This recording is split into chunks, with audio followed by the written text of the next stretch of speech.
Hello, I'm your host, Marcus Collins, and welcome to the TNA Impact Wrestling Weekend Review. Like I said, I'm your host, Marcus, the administrator of TNA.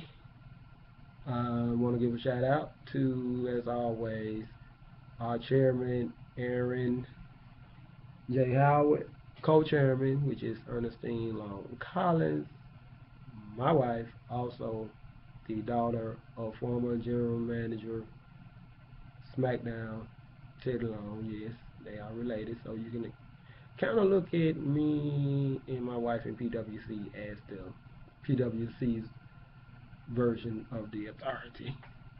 Um, also, Thomas Ficker, he's also the admin for TNA. He calls a lot of the action on Friday nights because I'm usually at work and unable to actually do it. So I want to give a big shout out to you, all the other admins everywhere, especially Jasmine and Alexander Lauren, who is now the, let me get this right, PWC Legacy Trivia World Heavyweight Champion. And she's also represented by Dick Smith, who is also a member of PWC, and he's her manager, and they are like the he's like the Paul Heyman of the PWC. So we got a lot of big things going on here in PWC. So uh, let's get straight into the action. We opened with Kurt Angle coming out, thanking everybody that helped him in Lethal Lockdown last week. Uh, then he calls out Bobby Lashley. Bobby was like, well, don't thank me. He was like, well, really, I'm not thanking you. I'm just letting you know that I want a shot at your title. I'm liking the way everything is set up here because basically they just cut straight to the chase. I mean, it's then personal, just business. Everybody wants a shot at the title. That's the difference between TNA and WWE. The storylines just make a whole bunch of sense. Um, they out there in the middle of the ring. Next thing you know, here comes uh, the Beatdown Clan comes out. MVP comes out. Next thing you know, a main event is set up. Bobby Lashley say, yeah, I'll fight you. But the only way I'll fight you, I'm on the team with Kurt Angle. Beatdown Clan said, okay. Two of us will wrestle. You just don't know. Didn't find out who the two was until the main event. And I'm going to let you know when we come up to the main event. Okay, going on through is we had the 2-on-3 handicap match between EC3 and Tyrus, which is entertaining as well. Rockstar Spud, Mandrews, and Jeremy Morash. For some reason, EC3 wants to cut Rockstar Spud's hair. He just wants to humiliate him, which Jasmine will remember this because he's the trivia champion. Used to be matches like this a long time ago, back in the day. I mean, the old days of NWA and everything like that. WWE just got away from all that. It was loosely time matches, hair matches, all that good stuff. Just don't see it anymore. Of course, EC3 them won the match, and as he was getting ready, as EC3 was getting ready to cut his hair, Rockstar Spud's hair. Next thing you know, lights go out. Who do you see in the middle of the ring but Mr. Anderson? Yes, he comes back, puts a beat down on EC3, low blows Tyrus, and hey, so it's on. That's gonna be an interesting matchup between EC3 and Mr. Anderson. Glad to see him back. Haven't seen him since Aces and Eights. Haven't seen him in a while. It's gonna be a 20-man gauntlet next week, and that's for number one contender of the World Heavyweight Championship, which is gonna take place on the Friday, which is the 27th. So that's, you check that out on Destination America. Moving right along, we got the Bobby. Well, actually, I skipped. The Bobby Roode and Austin Aries match came next after Kurt Angle. That was the very next match after Kurt Angle, the intro. That was an entertaining match as well. Real good, fast paced. Great performance by Rude. Actually gave Austin Aries a lot of props. Said he was proud to wrestle in the ring with him. Good sportsmanship.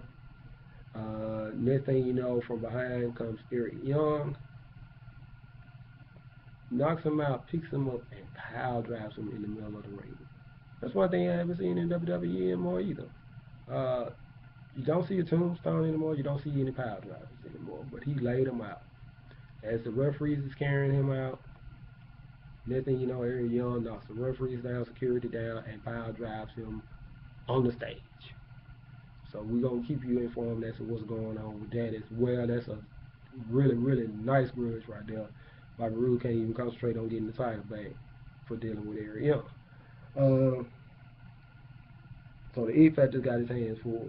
A grudge that's really kind of crazy, but I didn't even know this grudge took place, but it's really good. It's this guy named Grado, who was a contestant on the British Boot Camp 2, and actually Rockstar Spud won it.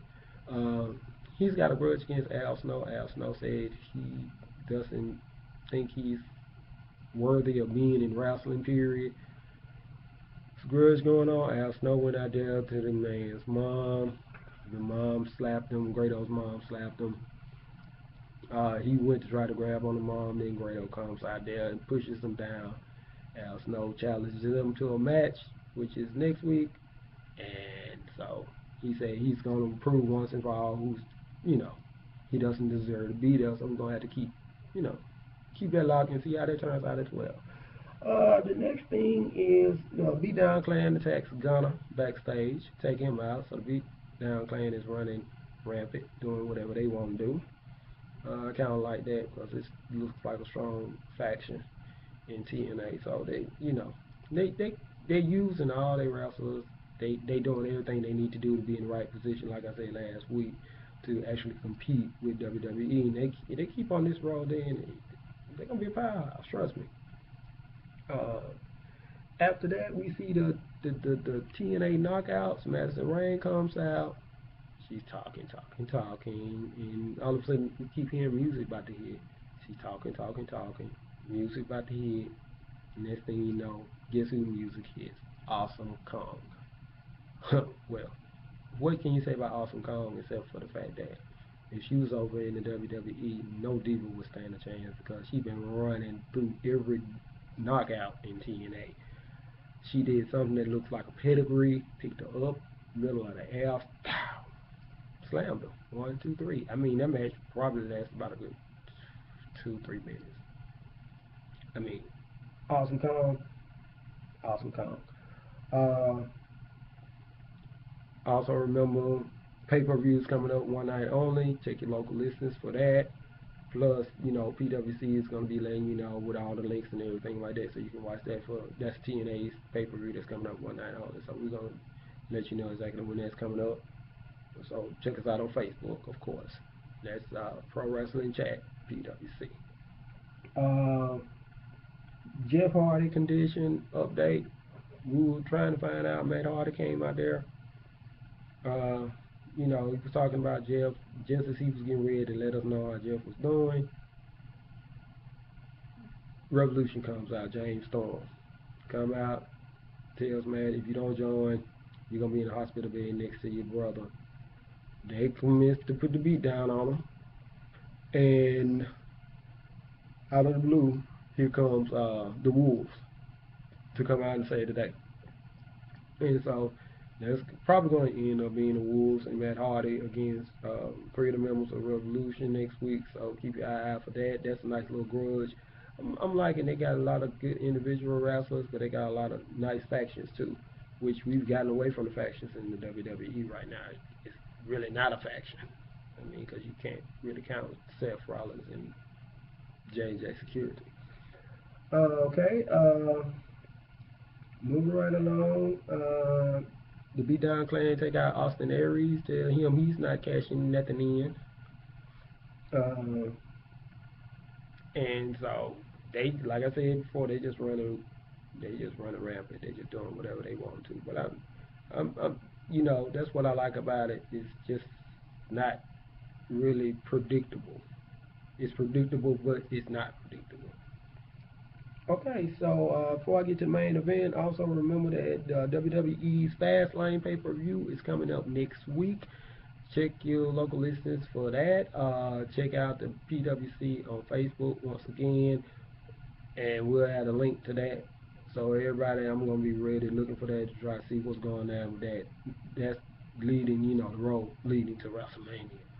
Finally, we got the Angle Lashley tag team match against turns out to be MVP and Samoa Joe. And that turned out to be a good match as well. Entertaining, fast paced, a lot of hits, a lot of good wrestling. Uh, Towards the end, Kurt Angle goes for the ankle lock on Samoa Joe. I guess he was in the way of Lashley. Lashley was getting ready to go for a spear on MVP, and some kind of way MVP rolls him up, holds the tights, gets a 1, 2, 3, which is what I was talking about before. It's entertaining because not every week the heels win, not every week the faces win. WWE, you can pretty much predict who's gonna win because it's set up like, common sense. You know who's gonna win. You know if Seth Rollins is wrestling, Seth Rollins is going to win, either by disqualification or the 1, 2, 3. Same thing, too predictable. TNA predictable but unpredictable. So that's it. That is your week in review. 10, 11 minutes of everything that's happening on TNA.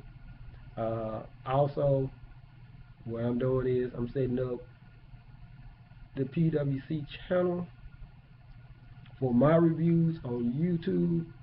Anybody who wants to participate from the PWC, anything dealing with wrestling, look us up on Facebook. I'm working out the details, the kinks, and everything like that. We're going to have a link where eventually we're going to have like our own little quote-unquote network, but it's not $9.99. No. It's totally free. You can go on YouTube, check it out. You can post your promos like Dex's videos, review shows. Also check out In the Ropes with Matt. He's part of the PWC as well. So keep it locked, keep it tuned. Once again, I'm your host, Marcus Collins from the PWC. This was the TNA Week in Review. Thank you very much. Y'all have a great weekend.